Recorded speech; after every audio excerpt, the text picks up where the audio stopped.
The Red Express. The engines on the Falcon Railway were working as normal.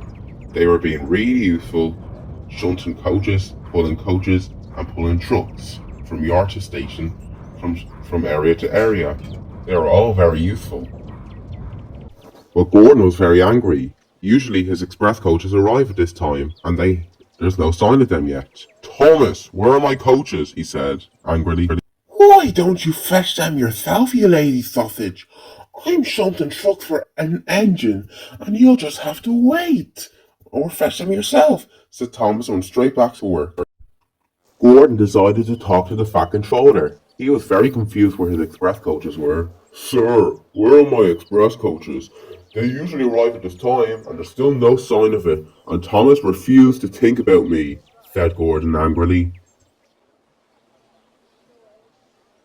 Gordon, we looked all around the yard, and I came to tell you your express coaches aren't there, so you have to fetch them yourself and not for the yard, said the Fat Controller. What are you talking about, sir?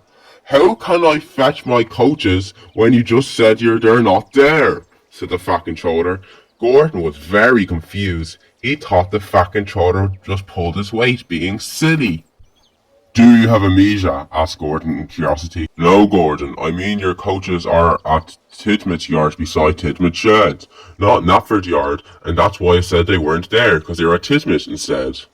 So that's why my coaches weren't delivered. They were at Tidmit today, and I have no idea why, but I'm gonna find out, said Gordon. Oh my god, is the Fat Controller colorblind?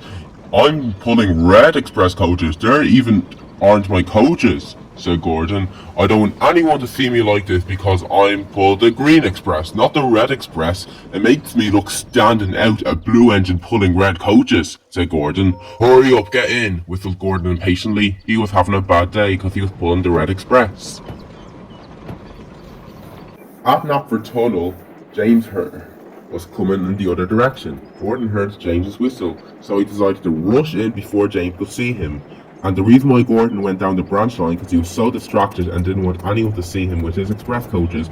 But it was too late. James saw Gordon and laughed. I'm going to tell the other engines about this, said James. And you'll see in a minute and later on. Oh, the indignity, said Gordon. I don't know what to do. Gordon got even more distracted and went in Thomas's branch line. The express train can't go in Thomas's branch line, am I right? Gordon felt like he was helping a smaller engine in need by pulling loads and loads of passengers in a small train that would get them in places early in time, but he was too proud to do that, so he didn't want to. Thomas and Emily were laughing their funnels off at Ellsworth Station. But when Gordon thundered by, Thomas was very, very angry. Gordon, get back here now, said Thomas. What is it? Did I forget passengers or something? Said Gordon embarrassedly. He wasn't thinking right because he was so embarrassed. Gordon's pulling smaller express coaches. It's because he's getting older and weaker. He used to be the fastest engine on Sodor, said Thomas. But now he's becoming the slowest, said Thomas cheekily. Thomas was very happy. Meanwhile, Donald and Douglas are fighting at Crosby Station. My ducky, are you acting like a dog? You should go to Marin. That's way further for these passengers and journey. No, Donny. These passengers need to get home in time, so we have to stop at Wellsworth, said Douglas. But Gordon told him to stop arguing. Can you stop fighting, please? Said Gordon. But Gordon eventually gave up because he knew that you can't control brothers fighting. And Gordon fights with the Flying Scotsman because it's his brother, but he never fights with Spencer because cousins don't fight. Gordon didn't see that the suspension bridge was broken because he was getting distracted by Donald and Douglas fighting. He stopped just in time, and he was very relieved. He was about to back up to act like he never pulled the Red Express. Phew, said Gordon. If I wasn't in further, I would have fell down, and now we can just safely block up and bring my coaches back to Knapford and act like it didn't happen. But the rate of the express was pushing Gordon down and he was hanging over the edge. Oh, the indignity, he said embarrassed. The fat controller had sent Henry to help Gordon because Gordon was in such a good view that everyone could see him from the distance. But Gordon was very embarrassed, especially because he was pulling the Red Express, which was like coaches, and stand out, and he was hanging over the bridge. So Gordon was just very embarrassed, and especially from struggling and engines thinking a big engine scared of something small. Henry laughed and laughed, and Gordon got even more embarrassed. He was so embarrassed he actually was about to fall off the bridge. But suddenly, Henry saved Gordon and was pulling him back. Oh, what's happening? Said Gordon. I was expecting to go forward, not backwards, said Gordon. There's no point in me living when I'm always embarrassed at everything, said Gordon proudly. Gordon decided to put his brakes on so Henry wouldn't save him and he'd roll forward. But Henry was strong enough and was bringing Gordon back to Knapford. Come on, Gordon, said Henry. Let's show everyone what just happened, shall we? Said Henry. Henry wanted to embarrass Gordon to everyone, so Henry was going to gather everyone at Knapford Station and sing a mean song about Gordon. But Gordon was too embarrassed about all the things. First of all, he's pulling the Red Express. Second of all, Tom thinks he's too weak and he has to pull lighter coaches. Third of all, he hung over the bridge and it was very... Fourth of all, he was embarrassed about it. And fifth of all, Henry's bringing him to Knapford to tease him. Oh, the indignity, said Gordon. He was very embarrassed. Meanwhile, Henry went to Knapford Yards, passing by to tell all the engines that were there to come in Knapford. And when he was passing Wellsworth and other stations from the suspension bridge, he told them to come to Knapford and spread the words on and all. But Gordon was too embarrassed to even stop Henry. Gordon's here, and he's so weak that I could pull the express in future, said Henry. I may be older, but I'm a stronger engine. I know Henry. I saw him at Ellsworth Station with Emily, and he was going down the branch line. Maybe he needs branch lines in future because Spencer or someone could run him over on the main line because he's getting weaker. How about we sing a song and see how weak Gordon is, said Thomas to everyone in Knapford. I'm going to call everyone from Knapford Yard to come, said Thomas, and he puffed away to fetch. And I'll go to other parts of the island to fetch the engines, such as Mavis and Salty and more, said Toby. Charlie, what do you think about the song? Said Henry. I like it, said Charlie. In fact, I have a joke. What do you call a big engine that's very weak? I don't know. Tell me. A big too weak. Get it? A big too weak. Said Charlie, who chuffed away to get Stanley. Could you at least couple me, please, Henry? On my own engine, and I'm very strong, said Gordon. I wasn't harming anyone, so why should you do this? It's not my fault I couldn't find my own express coaches, so why are you shouldn't doing this? Because we have to show the other engines how weak you are, and if they are wondering why you're on the branch line, we have to warn them, because you could run them over, because you're a bit too weak like what Charlie said Henry, and he's right. Gordon's not a big engine. He's a weak engine that's big, said Emily. Let's spread the word in song, said Caitlin, and she chuffed away to tell the signal man to telephone Connor's driver to bring him to Knapford.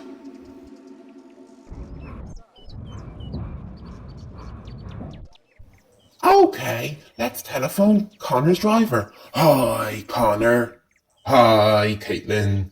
There's a rumour in the schooner. What's his name? His name is Gordon, a big engine. Hey, driver. What's up, Connor? There's a rumour at Knapford. We better go. Have you heard about Gordon, a big engine? He's no longer an express. No way. He's getting weaker, and he's getting older, and he might get replaced. Come on, Rosie, we better go to Knapford, and can we also get the annoying twin? Not an express, not strong, not fast, not proud, nothing at all, nothing at all. Everyone sing along, all right. Money might replace him. I disappointed Henry. And now he's embarrassing little fuck. He's no longer express engine. He's a weak little softy. He may be big, but he's still very weak. Just then, the fat controller came out of his office to tell all the engines to shut up. Oi, said the fat controller. Be quiet, all of you, back to work. What's all this nonsense and singing, said the fat controller. I'm not having any of your games, so get back to work before I send you away, said the fat controller. And if it was for the smaller engines, I put them in their sheds. In disgrace, said the fat controller. What's all this about? Tell me right, now. The thing is, said Molly, Gordon's express coaches, he's refused to get them, so I was on his platform. Molly, I know you done this because you wanted to go to Gordon's platform number 1. Just then, Arthur quickly came out of the sheds to tell everyone it wasn't Gordon and Molly or anyone's fault. Sir, it wasn't Molly's fault. Me and Murdoch, our friends, saw what happened. Diesel, the devious engine, was hiding them, said Arthur. You should blame him, not make up a song about Gordon or be mean to my friend Molly, said Arthur angrily. And he stormed away in anger. Diesel heard what Arthur said, so he slipped slightly away so no one would see him, but the fat controller caught him just as he went to the corner. Diesel, get back here at once, said the fat controller. But sir, it wasn't me. It was Arthur. He was just saying that to get me out of trouble. I swear, said Diesel. Check the cameras if you don't believe me. The fat controller walked up to Diesel. Diesel, I know it was you, and since you caused so much chaos about Gordon, I'm sending you away. Instead of going to Knapford Ditch, I'm just sending you away in general. But sir, I'm really sorry. Sorry doesn't cut it, Diesel.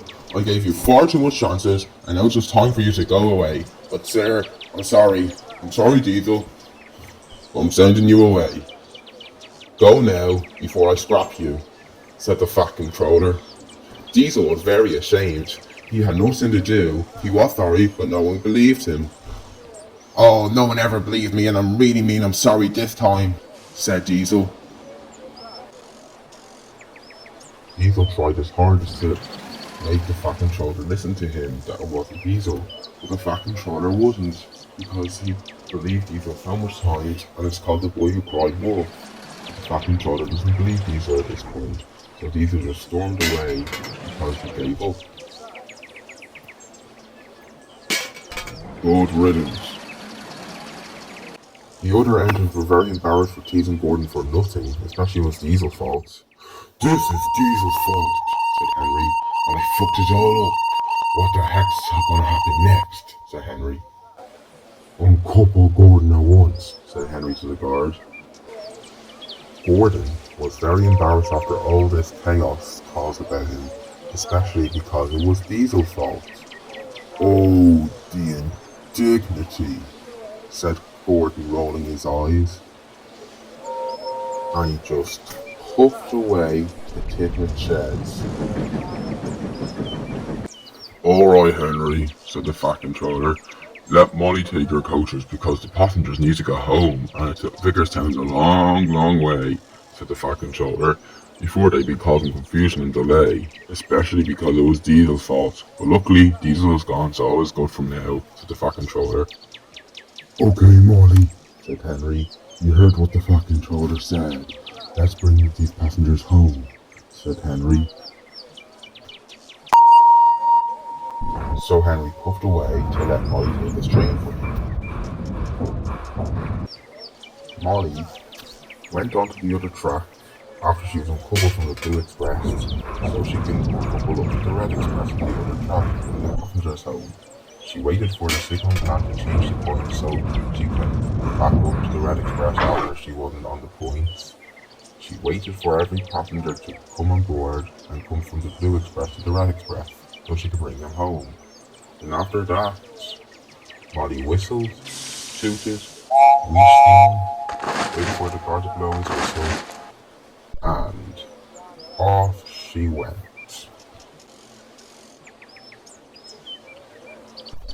Girl is Red Express coming soon, said Molly proudly. Oh, that's my good whistle, said Emily. I'd better bring these passengers to Elbridge. They can't be waiting, said Emily. She puffed away. James and the Flying Scotsman still found it very funny the fact Gordon got embarrassed over Diesel, so they wheezed steam and they off went to the engine toilet. The fact Henrietta, Annie and Clarbo were all together and they all needed three coaches to bring the passengers home. Thomas and Toby decided to bring them home to Farquhar because every passenger needed to go to a different station. When Gordon arrived back to his shed, he was about to go back to sleep because he was very embarrassed. But other engines came home that night and just started the teasing. "Oh no, some of you weren't here. I have a story to tell," said Henry. "Don't tell me," said Edward. "I don't need to know. I'd rather have cancer," said Edward. Everyone thought Gordon was too lazy to get the express, as there was no plans of the express coaches going to the steamworks, and Diesel had hided them, said James. "You were told not to tell anyone," but suddenly Henry stopped and reversed back. "It's okay, you can tell Thomas, Percy and Emily about it," said Henry. "The little engines need to know as well." "Was it Gordon or Diesel's fault?" said Emily. "Who got the blame?" said Percy. "Who won?" said Thomas. "Oh, the indignity," said Gordon. No comment," said Edward. Gordon put lighter coaches because he couldn't find his express coaches, and the fact we didn't know they were in the shunting yard, Diesel hided them, and Diesel caused chaos about Gordon getting teased about it, said James. "James, I told you not to tell anyone." "Stop it," said Henry. "Okay, let me explain what happened in Knapford," said Emily. Whoa, said Percy. "We all sing the teasy song about Gordon when Molly done it," said Percy. "That's all their eyes have to say." But suddenly, Percy reversed back and turned to happy mode. "We can talk about it in the morning," said Percy. "Good night, everyone." And he wished him, and he didn't care at all about Emily. "No one cares or ever listens to me," said Emily. "I'm going to bed."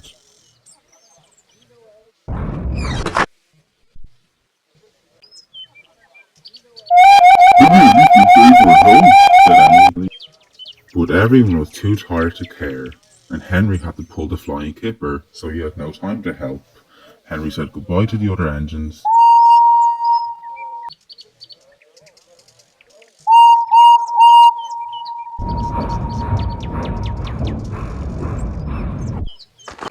The next morning, Gordon was back in action, and Percy gave him his coaches, and the Fat Controller came to speak to him to tell him what to say to Percy. "Gordon, what do you say to Percy?" asked the Fat Controller. "Express coming through?" "No, Percy worked all hard in Titmuss Yard finding your coaches." "Thank him for finding it. He worked all hard especially for you." "Gordon, stop," said the Fat Controller. "Oh, I'm sorry, sir. The express can't wait. If you don't stop now, we're taking your coaches. We'll have to uncouple Percy and make nice to think of others." "Oh, the indignity," said Gordon. "Please, Gord, uncouple Percy," he asked. The guard uncoupled Percy, and off Percy went. And after he was uncoupled, Gordon stormed away fast as he could. He whistled, wheezed, tooted, and off he went. "Express coming through," he said. Well, everything's back to normal, said James. What do you call an engine that doesn't like things? Agreed, said Henry. The other engines. Gordon's a big buffy boiler, said Thomas and Gordon's Caitlin. very funny. That's right! They laughed. Then all the engines laughed, but not as much as Henry, saw. the green engine. And the episode ends.